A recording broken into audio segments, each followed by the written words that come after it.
So now we're going to talk about the continuous compound interest formula. Here's how it came to be as a formula. Here's the regular compound interest formula, P 1 plus R over N to the NT. If we write it a little bit differently, 1 plus something, what we're thinking of this 1 plus 1 over x to the x formula that gets close to E. So if x is big.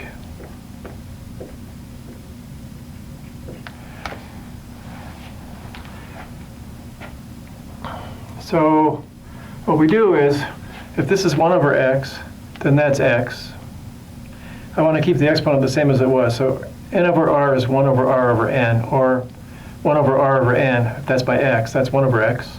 And this is supposed to be n times t, so this is n divided by r, so r times t times n over r is n times t, so I haven't really changed the formula. And then, as n increases, n is the number of compoundings per year, more and more compoundings, this quantity here, which is raised to the RT power, gets closer and closer to E. And so we have a formula called the continuous compounding formula where you just have that eventual result put in place. The amount is what you started with times E to the rate times time. This actually happened because banks were trying to get business by causing accounts to compound more and more frequently till the eventuality came that they were compounding daily, and daily corresponded to more or less putting E right here. And so they just would advertise continuous compounding instead of daily compounding. That's the highest possible rate you can get by compounding as frequently as you could possibly do it would be that. So they advertise that as the highest rate you can get with that advertised interest rate of R.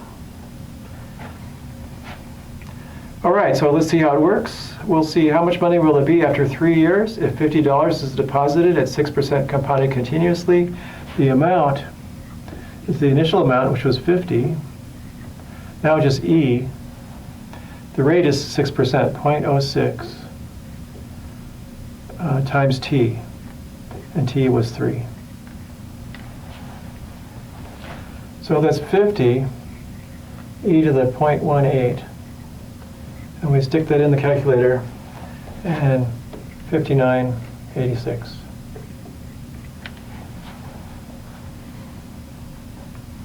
So it seems like we got almost the same answer earlier. 3 years, $50, 6%, compounded less frequently, but almost the same number.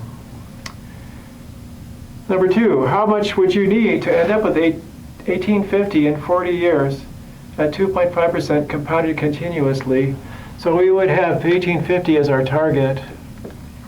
The initial amount is unknown.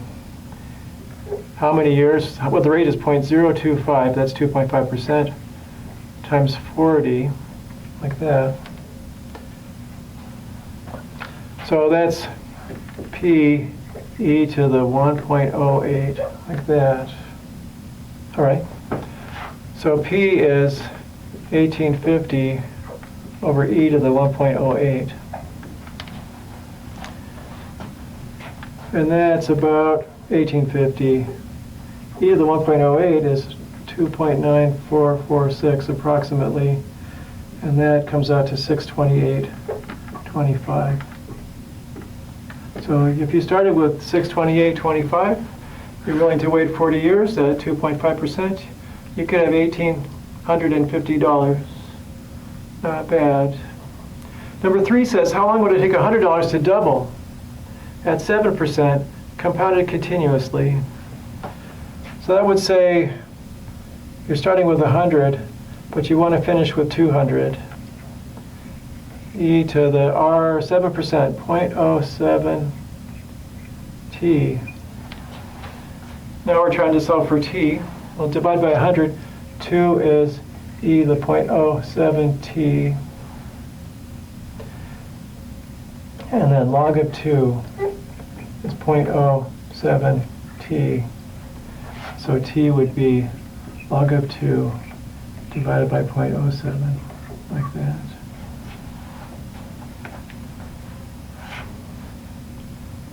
All right, that's continuous compounding. 3 different ways you might work with the formula. And we're going to move on to our next example. Let me see what it is. I'm just curious now.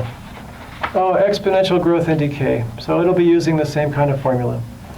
I'll see you in a minute, and we'll see some more exponential growth and more base E style formulas on the next slide. Back in a second. See you then.